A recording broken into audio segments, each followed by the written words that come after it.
The Rocks Pirates have a traitor. Yes, the crew we love for its power and big names has someone working for the world government. And One Piece is known for its interesting traitor plot lines, from Squardo betraying Whitebeard during Marineford War and feeling super guilty about it, to Apu setting up Eustace Kid, Killer, and Hawkins for Kaido, as he worked with the Beast Pirates unannounced. Heck, the Kankuro betrayal was insane, knowing how long he was a part of Odin's Red Scabbard and even willing to die so the secret didn't come out.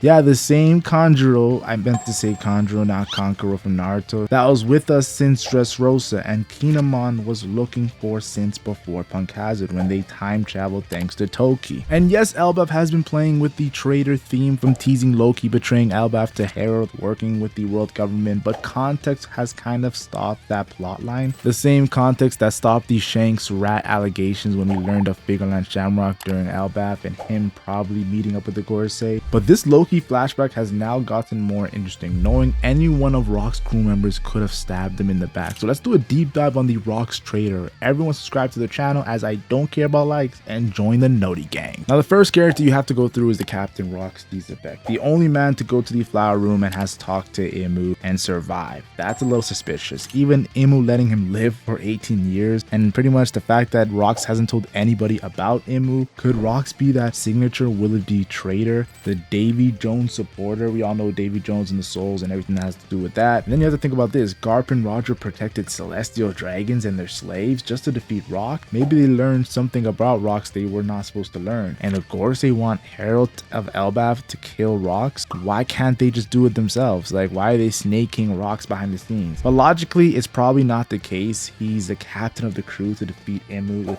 2 legendary doubles as his goal. He's been asking Herald to join him for so long. Logically, it looks like Rocks was trying to be Joy Boy and he's not the traitor. But you definitely gotta look at some of these characters, even if it makes it obvious that they aren't the traitor. Now another character that obviously isn't the traitor is Whitebeard. He's the one who called out the traitor recently and learned the truth of the world through Gold D Roger. Yes, when Roger became Pirate King, he said to Rayleigh, "I'm going to go visit Whitebeard."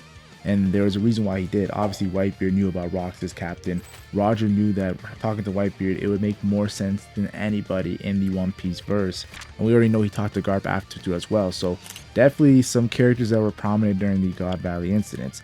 But let's be honest here, what the hell is Marineford War if Whitebeard was the traitor to Rocks the entire time? And Whitebeard talked about how the Rocks pirates had a lot of infighting, and pretty much he commented on this as well. And I have to mention, Whitebeard's iron rule is don't kill your fellow crew member. This probably was stamped by, of course, what happened with the Rocks Pirates. So no, Whitebeard is not the traitor. Like, there's so many reasons why he's not. And then there's Shiki. Shiki did look like he really despised working with others.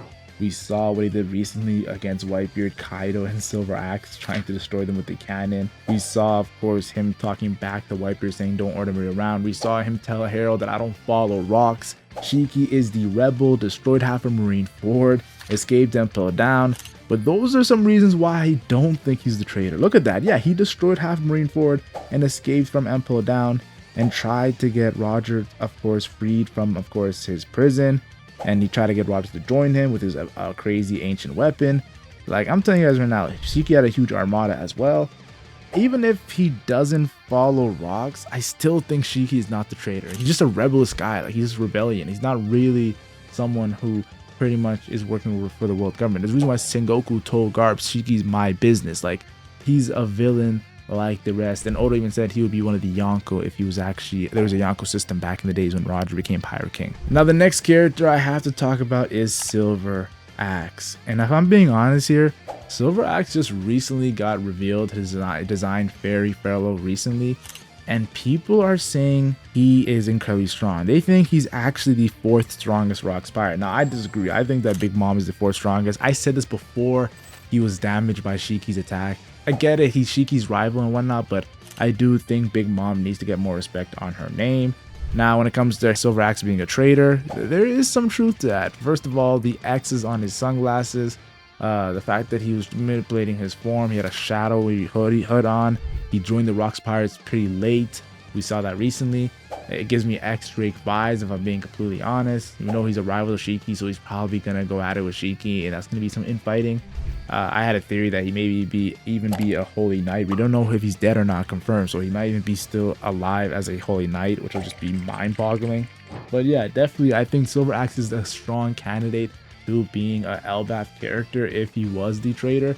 Because why mention a rock traitor and then not bring him relevant in the story? Like we did that with Conjuro, he became relevant. I think if there's gonna be a relevant character, Silver Axe is the perfect one to do it. But it's still a maybe. It's not 100% guaranteed he's a traitor, guys. And then there's Big Mom, and surprisingly, Big Mom actually has a high chance of being the traitor. I know Big Mom became a Yonko. She wanted the One Piece treasure. She teamed up with Kaido. She was asking a lot of information to Kaido about the ancient weapons and whatnot. And like, it looks like Big Mom really is going against the world government. We know that she had Hoki Island and whatnot. Like, it doesn't seem like she's working with the world government. The fact the world government was tripping that she was going all the way to Wano, like, she's just a mad, crazy woman. But the reason why it's maybe because her intel is so insane. How can your intel be that strong? Like, Big Mom, don't get me wrong, she's pretty smart, but she's not insane like Einstein Vegapunk intelligence. How's her intel that amazing? Unless she has a secret network with the world government. Now, of course, it would make sense that she hates rocks. She tells Kaido not to follow rocks. She was not even fighting on God Valley. She was going with the two Del Fruits, the Kuma Del Fruit and the Kaido Del Fruit. Like, I'm telling you guys right now, she almost took Kuma's Del Fruit and she gave Kaido his Del Fruit. It wouldn't be surprising if Big Mom was scheming behind Rox's back, but I don't think she's working with the world government. I think she's most likely just betraying Rox. That's my thoughts on Big Mom. You've seen that when she, of course, entered God Valley. She wasn't really being a schemer. She was telling everyone to their face, like, you guys don't know what you're talking about. I'm gonna do what I'm gonna do. And she's gonna get what she's gonna get. Now, next is Kaido. Hell no, Kaido's not the traitor. The reason why Kaido's not the traitor because you saw what he did to, of course, the Korozumi that distracted Odin. He killed that character. And he talks about how pirates always betray each other. Like, Kaido seems to have some sort of honor, more honor than Big Mom, if I'm being honest, when it comes to the way he moves. He's strongest of the fittest, survival of the fittest, and whatnot and everything. But Kaido was trying to be Joy Boy. Like, I'm telling you guys right now, Kaido, say what you want about him, but even the way he's talking to Whitebeard, it doesn't seemingly look like he's a traitor. It looked like the fact that he had Rox in his top 5, he respected Rox's power and strength. The fact that he wanted to fight Rox recently too, over the whole Herald comment, no, I don't think he's a traitor. I think he would actually just fight Rox straight up in front of his face. I don't think he would actually go behind his back to do certain things. That's just my opinion on Kaido. Now, next is Captain John. Captain John does look like the type of character to betray you, like his personality, but surprisingly, he has a lot of sense to him. He told Kaido, like, yo, let's relax. Let's team up still until we get a lot of money. We know what his goals are. He kind of reminds me of Nami when it comes to just going for treasure, going for money. And that's the reason why Captain John's treasure is so famous. We know he died. We know he passed away after God Valley. And I'll be honest with you, when he was standing next to Rox and he told Rox about the Navy, why would you do that if you're the traitor? So yeah, I don't think he's a traitor. If anything, I think his aura went up a little higher recently when I saw him next to Rox in front of the Navy. Like, that was pretty cool. It looked like vice captain level aura. Even though we know he's not the vice captain level character, he is one of these top strongest Rox pirates. Sengoku mentioned him by name with Ochoku, with Shiki, with Silver Axe, that he's a monster. Speaking of Ochoku, I have to admit, this guy gives me heavy traitor vibes. The reason why is because he looks like Caribou, one of the most slimy characters in the One Piece story. And then I also must admit his plot line. First of all, he is, of course, taking over Pirate Island after Rox. And he was king of Pirate Island until Blackbeard, Law, and Kobe did something in that Rocky Port incident where he actually lost his Pirate Island.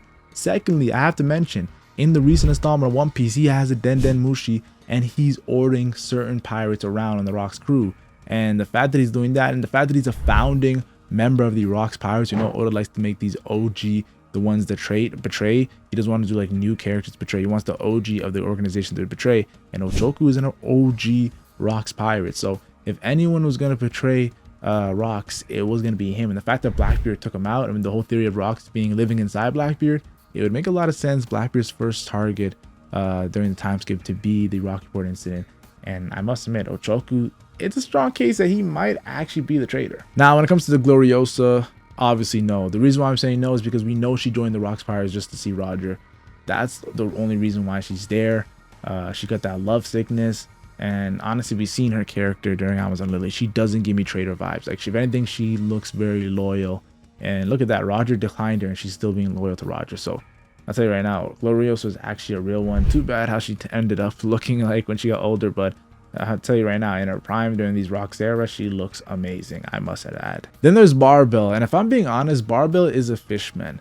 And if I'm being completely honest, yes, fishmen don't really like human and whatnot, but the fishmen in the series that I know, other than Arlong, I respect them. Hachi, Jinbei, honestly, these fishmen, even the one in the Revolutionary Army as well, like they're like really respectful fishmen, honestly. And the King Neptune's a really good king, an honorable king. Madame Shirley, I like the characters on Fishman Island, the mermaids and whatnot. Shirahoshi, I don't think that Barbell is gonna betray Rocks. I don't think he was trying to help out Rocks when it comes to giving him sound logic when they're all discussing things. And I think I want to see Barbell and Sunbelt go at it in God Valley. I don't want to see a traitor thing with the Fishman, of course, but that's just my thoughts on there. Then there's Struzan. Like the fact that I even had to say Struzan, the fact that I said Big Mom is maybe, Struzan has to be maybe as well. But honestly, I think Struzan's a no.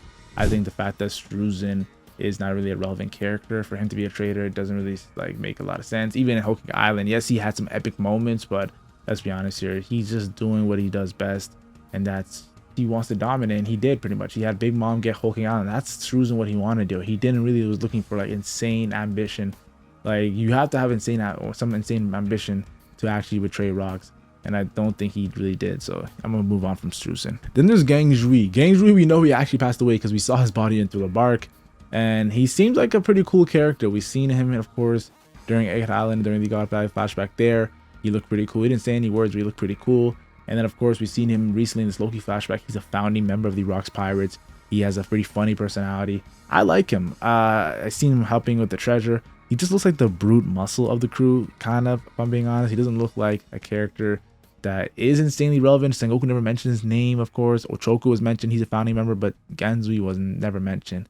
But he might be working with Ochoku because Wangji, Ganzui, I don't know. That's just my theory, but I think no. Don Marlin, he comes from the whole Capone background of like Italian mobster.